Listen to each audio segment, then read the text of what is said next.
أعوذ بالله من الشيطان الرجيم بسم الله الرحمن الرحيم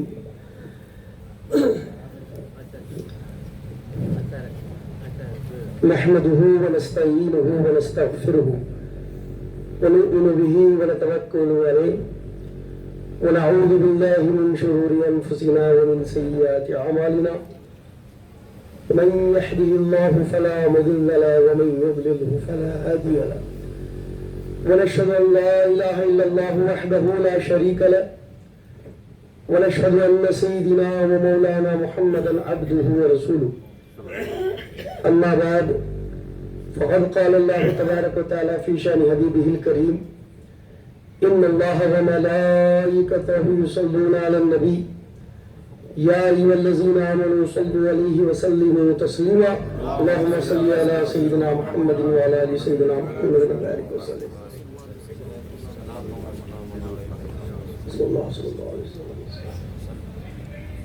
கண்ணியமிக்க இஸ்லாமிய சகோதரர்களே, குறிப்பாக ஸ்டேஜில் அமர்ந்திருக்கும் ஷேக் தரீகத் ஹஜரத் அல்லாமா மௌலானா முஃப்தி முஹம்மது அஸ்கர் அலி ரஸ்வி சாஹிப் தாமத் பர்காத்துஹுல் ஆலியா, ஆலே ரசூல் ஹஜரத் சையத் ஷா ஆலம் காதிரி சாஹிப் துபிலா மற்றும் இங்கு வருகை தந்திருக்கக்கூடிய அனைவருக்கும் அஸ்ஸலாமு அலைக்கும் வரஹ்மத்துல்லாஹி வபரகாத்துஹு.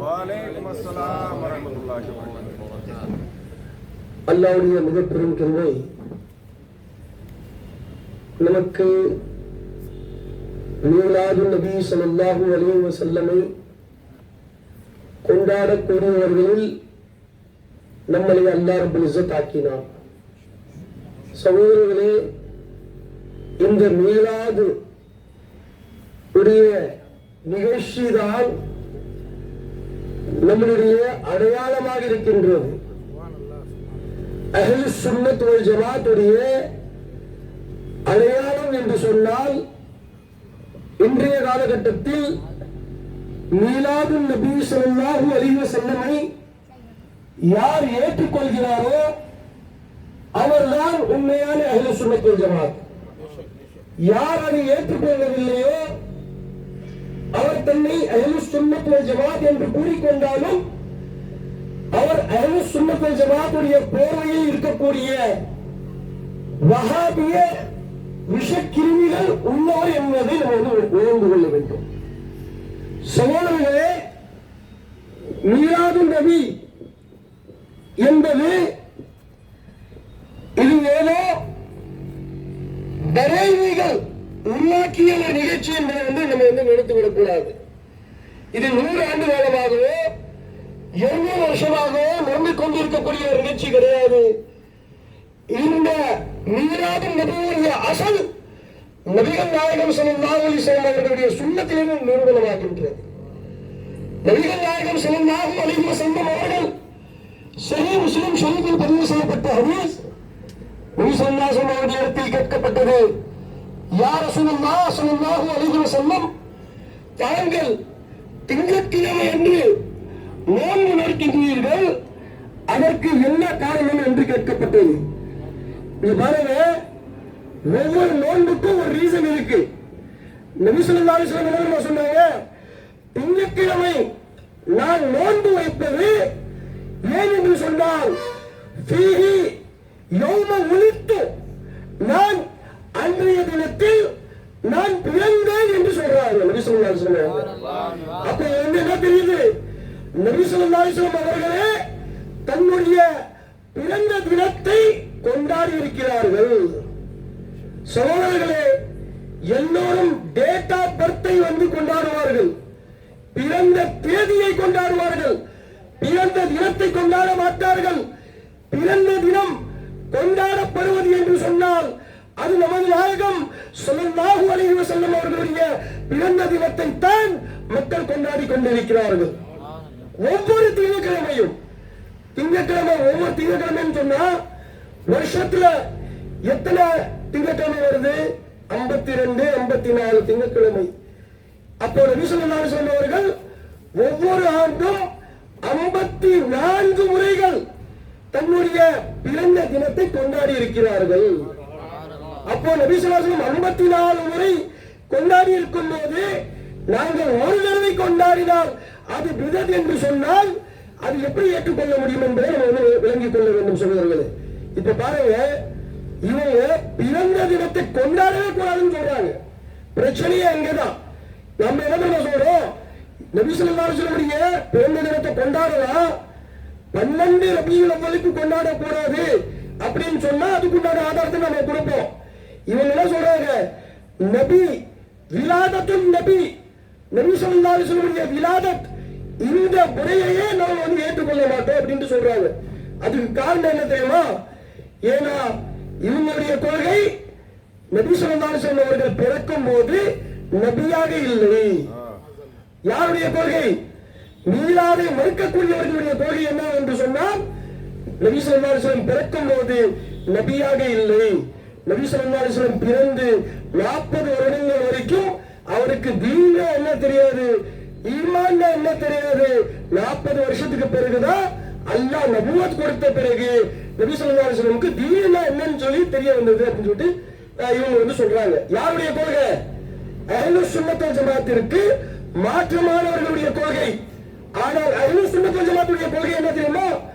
நபிகள் நாயகம் ஸல்லல்லாஹு அலைஹி வஸல்லம் அவர்கள் பிறக்கும் போதே நபியாக பிறந்தார்கள். ஏலானே நபுவத் 40வது வருஷத்தில் வந்து ஏற்பட்டது. ஆனால் நபி பிறக்கும் போதே நபியாக பிறந்தார்கள். இப்போ இவங்க எடுமை கேளுங்க, நபி ஸல்லல்லாஹு அலைஹி வஸல்லம் அவர்களுக்கு 40வது வருஷத்துல தான் நபுவத் கிடைக்கப்பட்டது அப்படின்ட்டு ஆதாரம் என்னன்னு கேட்டாங்க, ஒரு ஆதாரத்தை காட்ட முடியாது. ஆனா எங்களுடைய கொள்கைக்கு அல்ஹம்துலில்லாஹ் நபி ஸல்லல்லாஹு அலைஹி வஸல்லம் அவர்களே ஹதீஸின் மூலமாக ஆதாரத்தை கொடுக்கின்றார்கள். இந்த கேள்வி நபி ஸல்லல்லாஹு அலைஹி வஸல்லம் அவர்களிடத்தில் ஹஜ்ரத் அபூ ஹுரைரா ரலியல்லாஹு அன்ஹு அறிவிக்கக்கூடிய ஹதீஸ், ஒரு சஹாபி கேட்டார்கள், மதா குந்தா வஜபத் லக்கன் நபுவா யா ரசூலுல்லாஹ், யா ரசூலுல்லாஹ் ஸல்லல்லாஹு அலைஹி வஸல்லம் உங்களுக்கு நபுவத் எப்பொழுது வழங்கப்பட்டது? சுனன் திர்மிதியில பதிவு செய்யப்பட்ட ஹதீஸ். அப்ப நபி ஸல்லல்லாஹு அலைஹி வஸல்லம் சொன்னாங்க, நபி ஸல்லல்லாஹு அலைஹி வஸல்லம் என்ன சொல்லிருக்கணும்?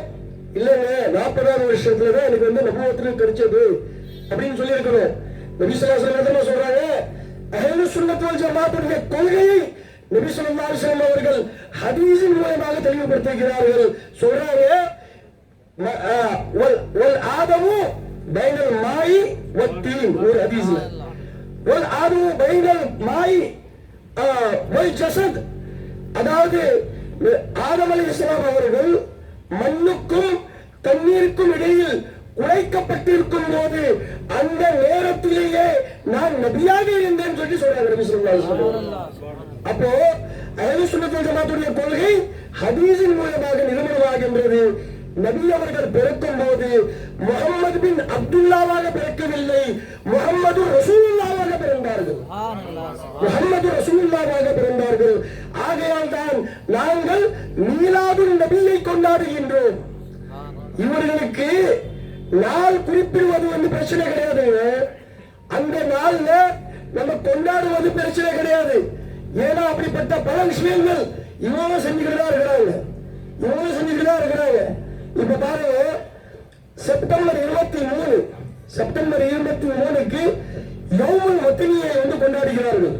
யாரு? இந்த சவுதியா கவர்மெண்ட் வந்து யௌமுல் வத்தனி அப்படின்ட்டு அவங்க வந்து கொண்டாடுறாங்க செப்டம்பர் 23க்கு. அது என்னன்னு சொன்னாக்க, இங்க நம்ம வந்து எப்படி இண்டிபெண்டன்ஸ் டே கொண்டாடுறோமோ அது மாதிரி அவங்க வந்து நேஷனல் டே யௌமுல் வத்தனின்னு சொல்லிட்டு கொண்டாடுவாங்க. நீங்க பாருங்க, வேணா யூடியூப்ல போய் போட்டு பாருங்க. அந்த நாள்ல அவங்க தன்னுடைய சந்தோஷத்தை வெளிப்படுத்தும் விதமாக, ஏன் என்று சொன்னால் எங்களுடைய நாடு சுதந்திரம் கிடைத்து விட்டது என்பதற்காக வேண்டி சந்தோஷத்தை வெளிப்படுத்துகின்றார்கள். ஜுலூஸ், அதாவது ஊர்வலமாக செல்கின்றார்கள். சில இடங்கள்ல பைக்குடைய ஊர்வலம், சில இடங்கள்ல காருடைய ஊர்வலம், சில இடங்களில் மனிதர்கள் கொடிகளை ஏற்றுக்கொண்டு ஊர்வலம், எல்லா இடத்திலும் தன்னுடைய கொடியை பதித்து தன்னுடைய சந்தோஷத்தை வெளிப்படுத்துகின்றார்கள். அதுல வந்து பெரிய ஒரு கேக்கை வச்சு அந்த கேக்கையும் வெட்டுறாங்க, இனிப்பு வழங்குறாங்களாம். எதுக்கு? தன்னுடைய நாடு சுதந்திரம் கிடைத்தனர் என்பதற்காக வேண்டி அத சந்தோஷத்தை வெளிப்படுத்தலாம். ஆனால் நபி அவர்கள் ஸல்லல்லாஹு அலைஹி வஸல்லம் அவர்கள் பிறந்த தினத்தின் காரணமாக அல்லாஹ் நமக்கு நரகத்திலிருந்து விடுதலை கொடுத்தாலே, நரகத்திலிருந்து நமக்கு சுதந்திரம் கிடைத்தது, அந்த சந்தோஷத்தை வெளிப்படுத்தினால் அது பிதஅத். அது வந்து நரகத்திற்கு செல்லக்கூடிய ஒரு காரியம், அது அல்லாஹ்வால் ஏற்றுக்கொள்ளப்படாத ஒரு காரியம் சொல்லிட்டு இவங்க வந்து சொல்றாங்க. அப்ப புரிஞ்சுக்கங்க இவங்களுடைய இரண்டாம் கெட்ட நிலைகள். அதாவது நபி ஸல்லல்லாஹு அலைஹி வஸல்லம் விஷயம் வந்தா இவங்க என்ன பண்ணுவாங்க, அது பிதஅத்னு சொல்லுவாங்க. தன்னுடைய நாட்டுடைய விஷயமா இருந்தா அது கூடும். இன்னைக்கு கூட கொண்டாடிட்டு தான் இருக்கிறாங்க, இன்னைக்கு கூட கொண்டாடிட்டு தான் இருக்கிறாங்க. ஆகையால் இவர்களுக்கு பிரச்சனை நம்ம ஒரு நாளை குறிப்பிட்டு மீலாது கொண்டாடுவது இவர்களுக்கு பிரச்சனை கிடையாது. இவங்களுக்கு பிரச்சனை எதுன்னு சொன்னா நபி ஸல்லல்லாஹு அலைஹி வஸல்லம் மிலாதத். ஏன்னா இவங்களுடைய கொள்கை என்ன? நபி அவர்கள் பிறக்கும் போது நபி கிடையாது, ஒரு சாதாரண மனிதன் அப்படிங்கிற கொள்கை இவங்களுடைய கொள்கை. இது அஹ்லு சுன்னத் வல் ஜமாஅத்துக்கு மாற்றமான கொள்கை. அந்த கொள்கைக்கு ஆக வேண்டித்தான் நம்ம வந்து இன்றளவும் நபி ஸல்லல்லாஹு அலைஹி வஸல்லம் மீலாதை கொண்டாடி கொண்டிருக்கின்றோம். இப்ப பாருங்க, ஏதோ நபி ஸல்லல்லாஹு அலைஹி வஸல்லம் வந்து நோன்பு வச்சாங்க முடிஞ்சிடுச்சு அப்படி கிடையாது. நபி ஸல்லல்லாஹு அலைஹி வஸல்லம் வந்து தன்னுடைய சஹாபாக்களுக்கு அந்த செயல் செய்வதற்கு ஏவவும் செய்யறாங்க. நபி ஸல்லல்லாஹு அலைஹி வஸல்லம் சொல்றாங்க, கன்சுல் உம்மால பதிவு செய்யப்பட்ட ஒரு ஹதீஸ், உம்மே சல்மா ரலியல்லாஹு தஆலா அன்ஹா அவர்களுக்கு நபி ஸல்லல்லாஹு அலைஹி வஸல்லம் சொல்றாங்க, உம்மே சல்மாவே நீங்கள் திங்கட்கிழமையுடைய நோன்பு வையுங்கள். ஏன்? அதுக்கு ரீசனும் சொல்றாங்க, நான் அன்றைய தினத்தில் பிறந்தேன். அப்ப பாருங்க, நபி ஸல்லல்லாஹு அலைஹி வஸல்லம் ஒரு அமல் செய்ய சொல்றாங்க, அதுக்கு ஒரு காரணத்தையும் சொல்றாங்க. காரணம் என்ன? நான் பிறந்தேன், அந்த காரணத்திற்காக நீ நோன்பு வையுங்கள் சொல்லி சொல்றாங்க. அப்ப பாருங்க, நபி அவர்களே தன்னுடைய மீலாதை கொண்டாடி இருக்கிறார்கள். அதுக்கு பிறகு பாருங்க, சஹாபாக்கள் ஹஜ்ரத் அலி கர்ரமல்லாஹு வஜ்ஹஹு அவங்க வந்து திங்கட்கிழமை நோன்பு வச்சாங்க. ஹஜ்ரத் உமர் ரலியல்லாஹு தஆலா அவர்கள் நோன்பு வச்சாங்க, திங்கட்கிழமையுடைய நோன்பு.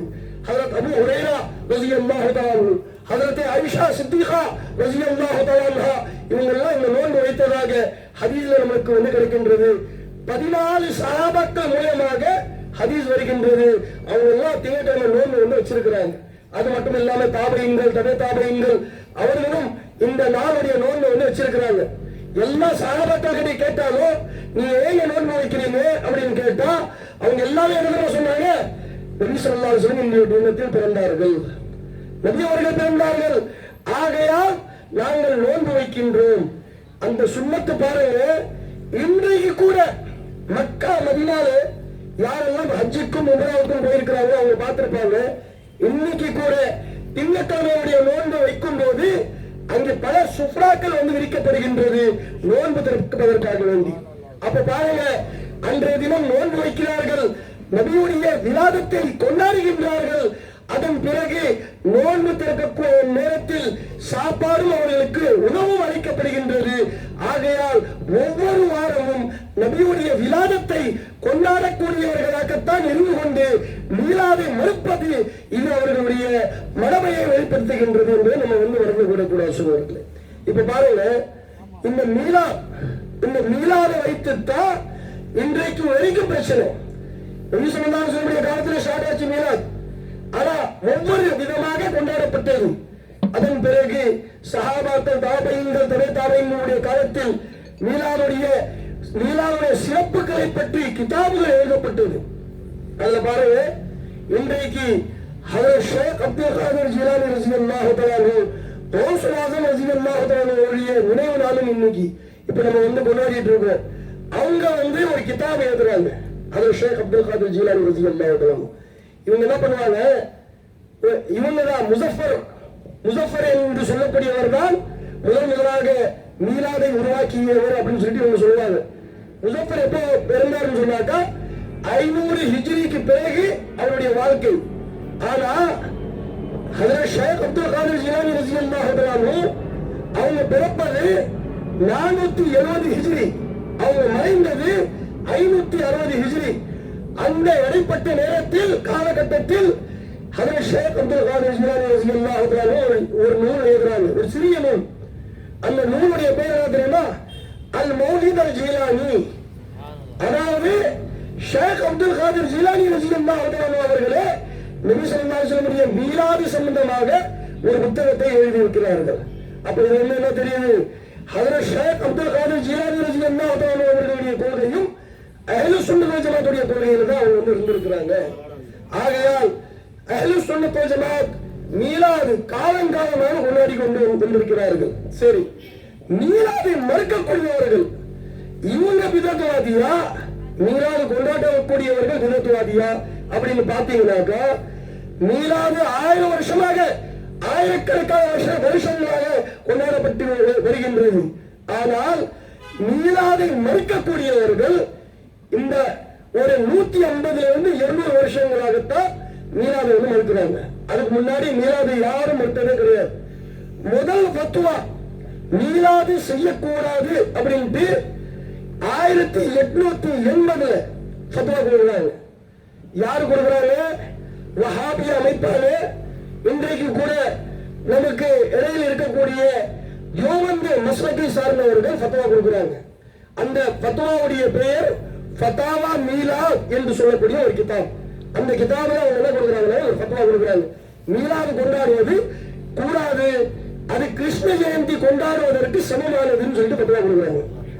அப்போ நம்ம அதுல ஃபாத்தியா சம்பந்தமாக அவர் வந்து பேசியிருந்தார். என்ன பேசுறாங்கன்னாக்கா, நம்ம ஃபாத்தியா செய்யறோம், சாப்பாடு உணவுகள் எல்லாம் முன்னாடி வச்சு நம்ம வந்து ஃபாத்தியா செய்யறோம். இது வந்து எப்படின்னு சொன்னாக்கா, மாற்றார்கள் அவர்கள் வந்து தன்னுடைய விக்கிரகங்களுக்கு முன்னால் பிரசாதங்கள் வைத்து அவர்கள் மந்திரங்கள் ஓதுவதை போன்று நீங்களும் ஃபாத்தியா செய்கின்றீர்கள், இது அதற்கு ஒப்பானது அப்படின்னு சொல்லிட்டு ஃபத்வா கொடுத்தாங்க. அப்போ 1880 இந்த ஃபத்வா கொடுக்குறாங்க. அப்ப எடுத்த உடனே ஆலாஹ்வுக்கு போயிட்டு பரேலியில இருந்து நீங்க ஷிர்க் செய்றீங்க, நீங்க குஃப்ர் செஞ்சு விட்டீங்க அப்படின்னு சொல்லிட்டு ஃபத்வா கொடுக்கல. ஃபத்வா முதல்ல அவருக்கு எதிராக யார் தெரியுமா நூல் எழுதினார்? அவருடைய யார் ஃபத்வா கொடுத்தாங்களோ அவங்களுடைய பீர் பாயான அல்லாமா அப்துல் சமீ ராம்புரி ரஹ்மத்துல்லாஹி தஆலா அவர்கள் அவங்க ஒரு கிதாப் எழுதுறாங்க, அன்வாரே சாத்தியா தர் பயானே மௌலூத் வ ஃபாத்திஹா அப்படின்ற ஒரு கிதாப் எழுதுறாங்க. அன்வாரே சாத்தியா தர் பயானே மௌலூத் வ ஃபாத்திஹான்னு சொல்லிட்டு ஒரு புத்தகத்தை எழுதுறாங்க. எழுதி அதுல என்ன பண்றாங்கன்னா, ஃபாத்திஹா மீலாது இதெல்லாம் செய்யலாம், இதெல்லாம் கூடும் அப்படின்னு சொல்லிட்டு அவங்க வந்து ஃபத்வா கொடுக்குறாங்க. அப்போ இதன் பிறகுதான் பிரச்சனை ஆரம்பமாகுது. இந்த புத்தகத்தை வைத்துத்தான், இந்த ஃபத்வாவை வைத்துத்தான் பிரச்சனை ஏற்படுகின்றது. மீலாதுடைய அந்த நிகழ்ச்சிகளில் நம்மளுடைய கொள்கைகளை வைத்துத்தான் அன்றைக்கு பிரச்சனை ஆரம்பமானது. அந்த பிரச்சனை இன்றளவும் ஓடிக்கொண்டிருக்கின்றது. இதுல இருந்து நம்மளுக்கு என்ன தெரியுது? அதுக்கு முன்னாடி மீலாதை ஏற்றுக்கொள்ளாதவர்கள் கிடையாது. யார் முதலில் அதை மறுத்தார்களோ அவர்கள் தான் பிதத்துவாதிகள் சொல்லிட்டு நம்ம வந்து புரிந்து கொள்ள வேண்டும். பிதத்துவாதினா யாரு? ஏற்கனவே ஒரு விஷயம் நடந்துட்டு வருது, அதை மறுத்து ஒருத்தர் வந்து புதுசா ஒரு கொள்கையை கொண்டு வந்தாங்க, அது பிதத்து. அப்போ புதுசாக மீளாது கூடாதுன்னு சொன்னவர் யார்? யார் சொன்னார்களோ அவர்கள் தான் பிதத்துவாதிகள் என்பதை புரிந்து கொள்ள வேண்டும் சகோதரர்களே. இப்ப பாருங்க, நம்மளுடைய முன்னால் நாரே தக்பீர், நாரே ரிசாலத், நாரே ரிசாலத். இப்ப பாருங்க, இந்த இவர்கள் வருவதற்கு முன்னால் வாழ்ந்த பெரிய உலமாக்கள், பெரிய பெரிய அவுலியாக்கள், பெரிய பெரிய முஹத்திஸீன்கள் மீலாதை கொண்டாடி இருக்கிறார்கள். இமாம் ஜலாலுத்தீன் சுயூத்தி ரஹ்மத்துல்லாஹி தஆலா இவங்க வந்து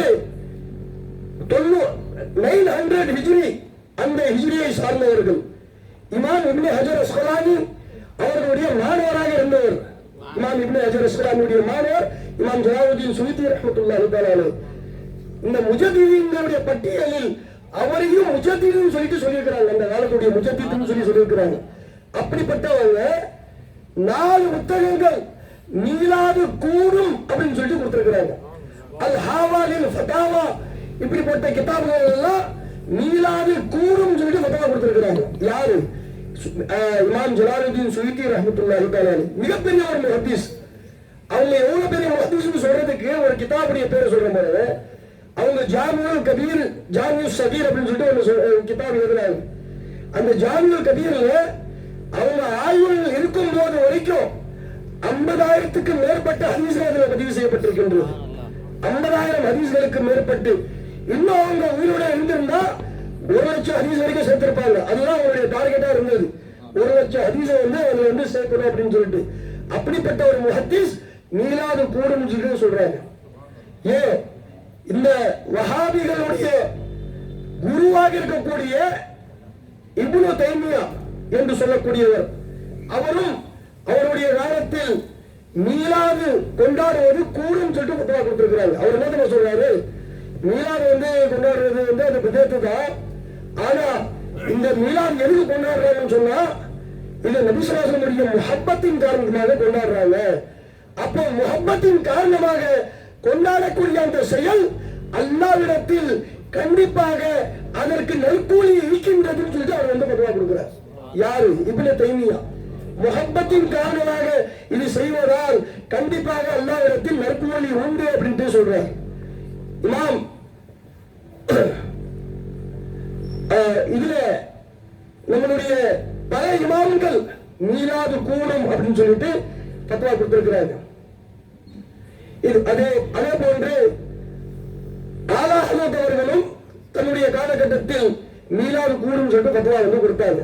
இப்போ எல்லா உலமாக்கள் கொடுத்ததை போன்றுதான் ஆலா ஹஜ்ரத்தும் பத்வா கொடுத்தாங்க.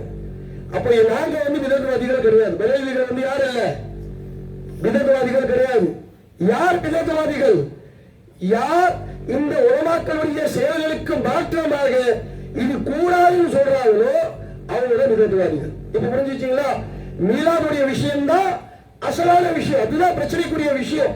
அதுக்கப்புறமா தான் அவங்க அந்த அன்வார சாத்தியாவுக்கு மாற்றமாக கிதாபை எழுதி அதுல குஃப்ரியத்தான விஷயங்கள் எழுதி அவங்க மேல தக்ஃபீர் எல்லாம் செய்யப்பட்டது. அதெல்லாம் அப்புறமா.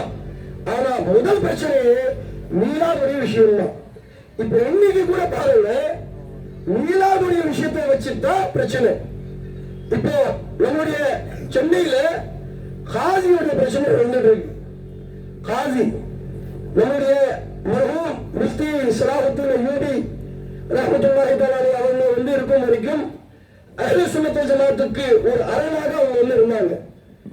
தன்னுடைய 19 அதாவது அவங்களுடைய சந்ததியில அதாவது அவங்களுக்கு முன்னாடி இருக்கக்கூடியவர்கள் காசியுடைய பொறுப்பை இது பண்ணிட்டு வந்தாங்க. அந்த பொறுப்பை வச்சுக்கிட்டு வந்தாங்க.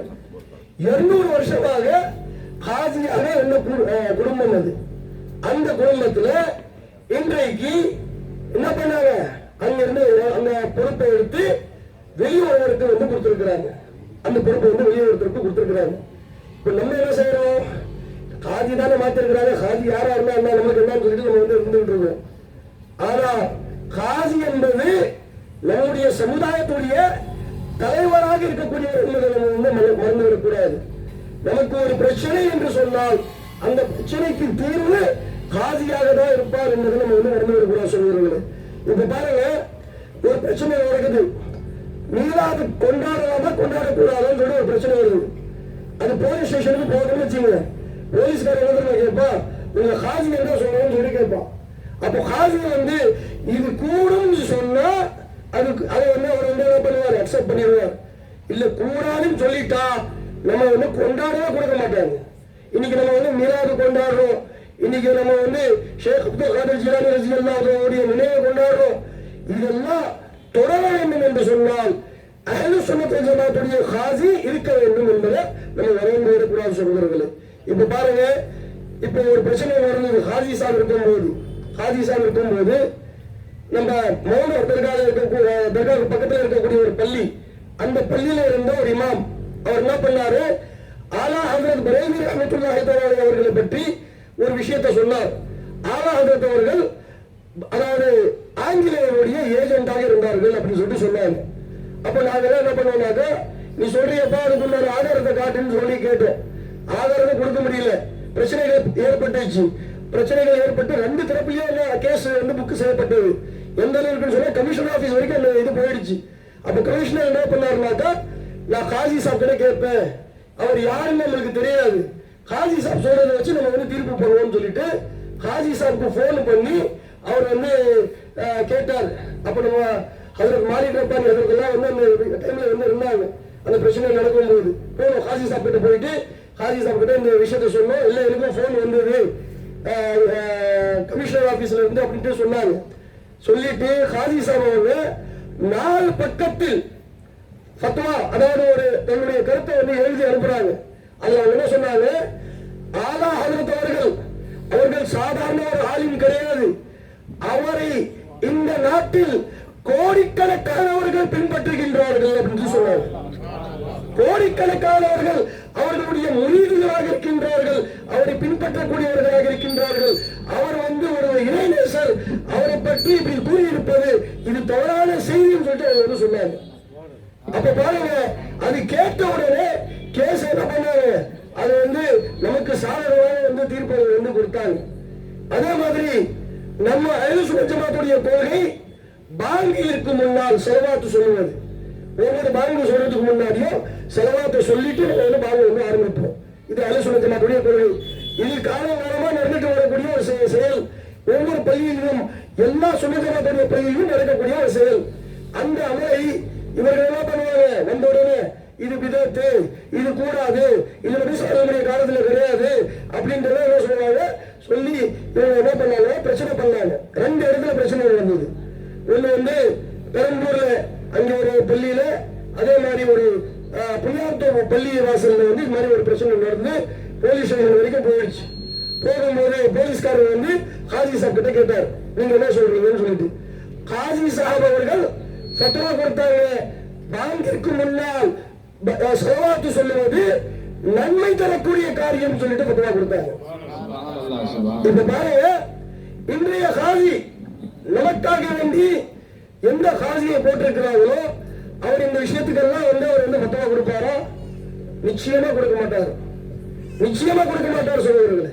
நீங்க போய் கேளுங்க, மீலாது கொண்டாடுவது கூறும் ஃபத்வா கொடுக்க சொல்லுங்க, கொடுக்க மாட்டார். இப்ப போட்டிருக்கக்கூடிய காசி அஹ்லுஸ் சுன்னத் ஜமாத்துடைய கொள்கைக்கு மாற்றமானவர்.